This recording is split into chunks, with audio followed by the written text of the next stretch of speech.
The chapter is triangle and its properties. So, we know there are various kinds of triangles: equilateral triangle, isosceles triangle, and scalene triangle. Equilateral जिसमें तीनों side equal होता है, isosceles जिसमें दो side equal होता है, और scalene जिसमें कोई भी साइड इक्वल नहीं होता है. तो इसमें हम लोग का मोस्टली isosceles triangle से काम पड़ेगा. So what is an isosceles triangle in which two sides are equal. Equal sides है तो हम दोनों में ऐसे लाइन ड्रॉ कर दिए, A B C. So B C is the base. तो बेस के पास जो एंगल होता है ये और ये, इन दोनों को बोला जाता है base angles.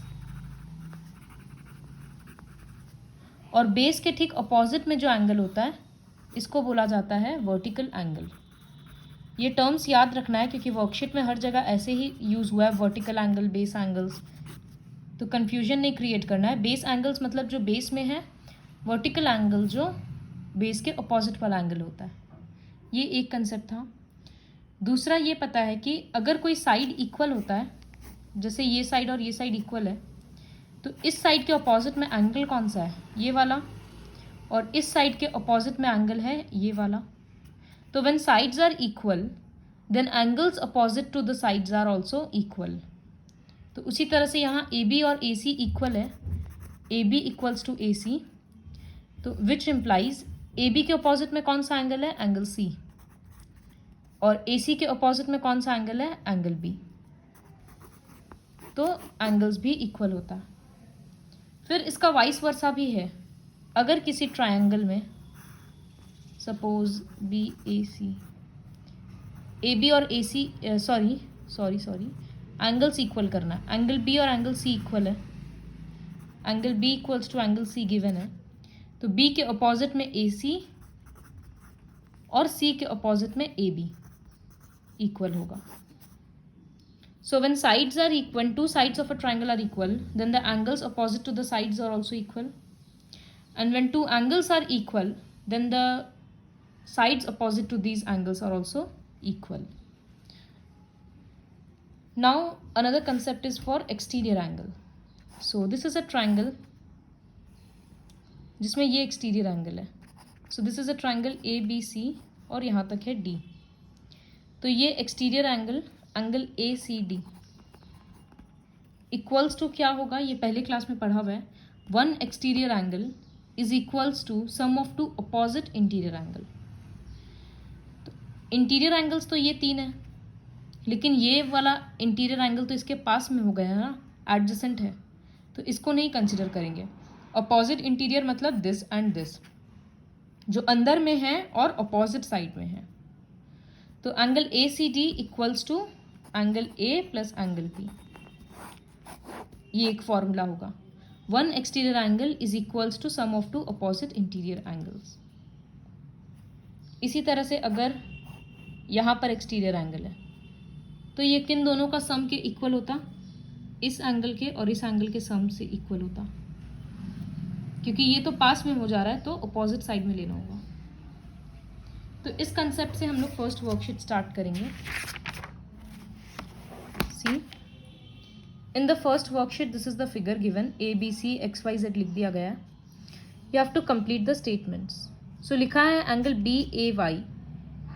So B A Y मतलब ये वाला एंगल. तो ये angle equals to sum of two दिखा रहा है, तो एक तो लिख दिया ए बी सी मतलब ये एंगल. तो ये एक एक्सटीरियर एंगल है, ये सम ऑफ टू अपोजिट इंटीरियर होगा.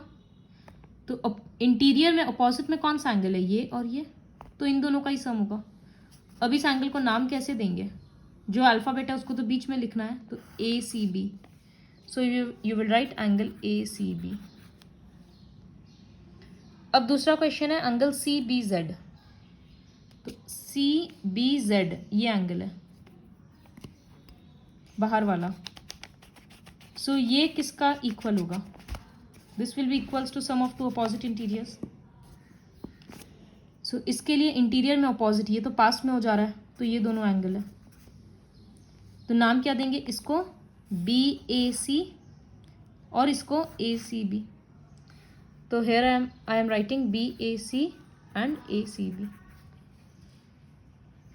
फिर थर्ड है dash equals to C A B plus A B C. तो सी ए बी मतलब सी ए बी ये एंगल है और ए बी सी मतलब ये एंगल है। तो ये दोनों अपोजिट इंटीरियर किसके लिए हो रहा है? इस बाहर वाला एंगल के लिए।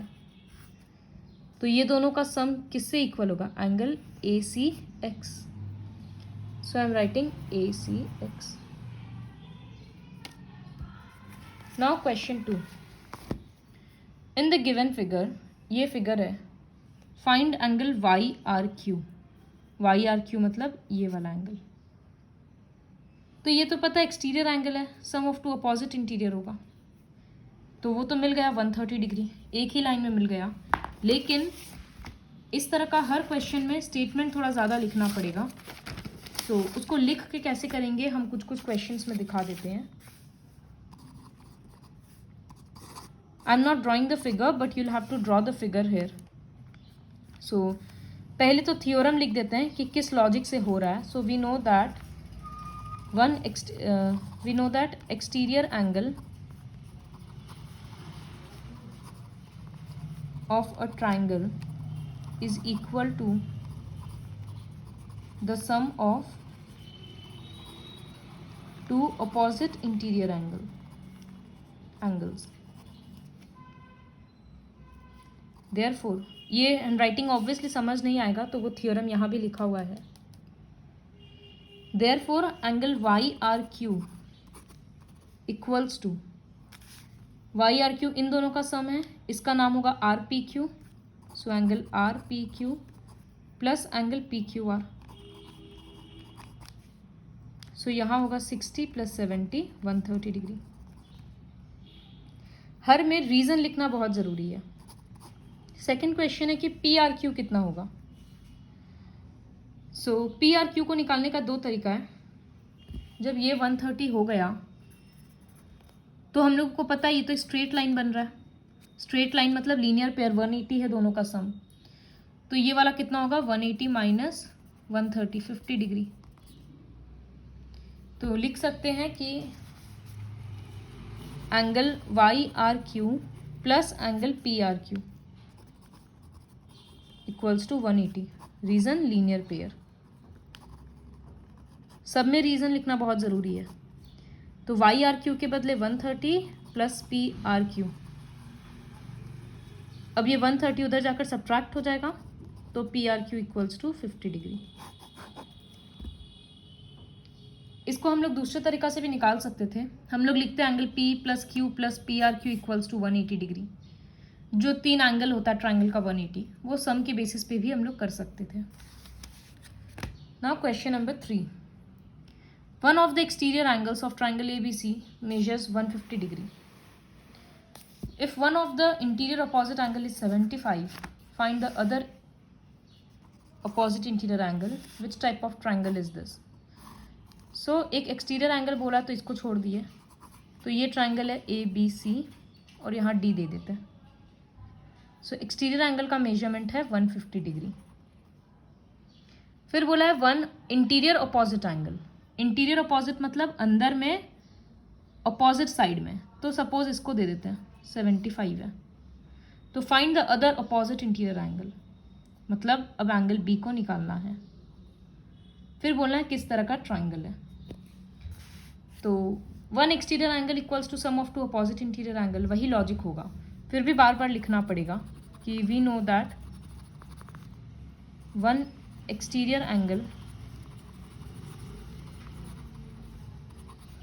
of a triangle is equal to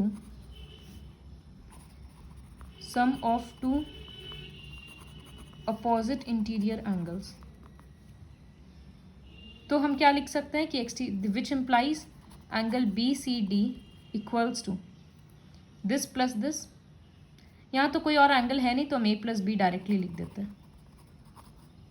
तो अब बी सी डी के बदले 150 डिग्री, एंगल ए के बदले 75 डिग्री और बी। अब ये 75 इधर आकर सब्ट्रैक्ट हो जाएगा तो एंगल बी निकल गया 75 degree.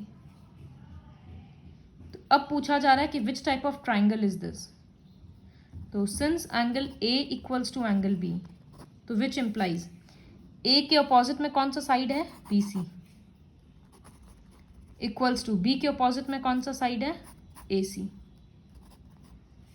Therefore triangle A B C is an isosceles triangle. B के अपोजिट में पूरा ए डी मत लिखना क्योंकि ट्रायंगल छोटा है, तो ए सी ही लेंगे बस। फिर question 4, one of the exterior angles of triangle is 100, the opposite interior angles are equal to each other, find the measure of these opposite interior equal angles. So basically यहाँ पर भी एक एक्सटीरियर एंगल है जिसका measurement है 100 degree. अब बोला है जो इसके अपोजिट में इंटीरियर एंगल्स है वो दोनों इक्वल है, तो इक्वल है तो मतलब ये x है तो ये भी x होगा। तो आई राइट लेट द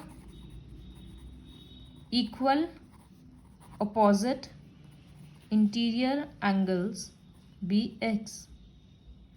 फिर से ये थ्योरम लिखना है, I am not writing, I am just dictating. We know that one exterior angle of a triangle is equal to sum of two opposite interior angles. Therefore लिखना 100 degree equals to x plus x, तो ये 2x हो जाएगा, फिर x का value 50 degree आ जाएगा, तो लिखेंगे thus each angle is 50 degree. Find the measure of these equal opposite interior angles, हो गया। फिर 5th क्वेश्चन है, वो खुद से ट्राई करना है। वही है कि एक एक्सटीरियर एंगल मिल गया, एक अपोजिट इंटीरियर एंगल ये रहा, सारा एंगल्स निकालो।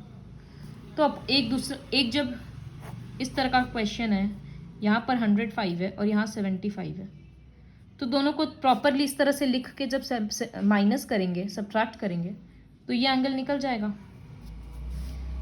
और हम लोग इस एंगल को भी लीनियर पेयर से निकाल सकते हैं, इन दोनों को ऐड करके 180, तो उस तरह से तीनों एंगल निकल जाएगा। फिर क्वेश्चन नंबर 6 है, find the measure of P R Q, मतलब ये एंगल का मेजरमेंट निकालना है। तो 140 इक्वल्स टू क्या हो रहा है, दिस प्लस दिस। तो सबसे पहले क्या लिखेंगे, we know that one exterior angle equals to sum of two opposite interior angles. फिर लिखना, वो पूरा लिखने के बाद देयरफॉर एंगल, यहाँ पर कुछ नाम नहीं है तो एस दे देते हैं, तो फिर कॉपी में ये फिगर को वापस ड्रॉ करना होगा। तो P Q S equals to angle P plus angle R, तो इसके बदले 140 इक्वल्स टू एंगल पी के बदले 90 प्लस एंगल आर। फिर इधर जाकर सब्ट्रैक्ट होगा और एंगल आर का वैल्यू निकल जाएगा।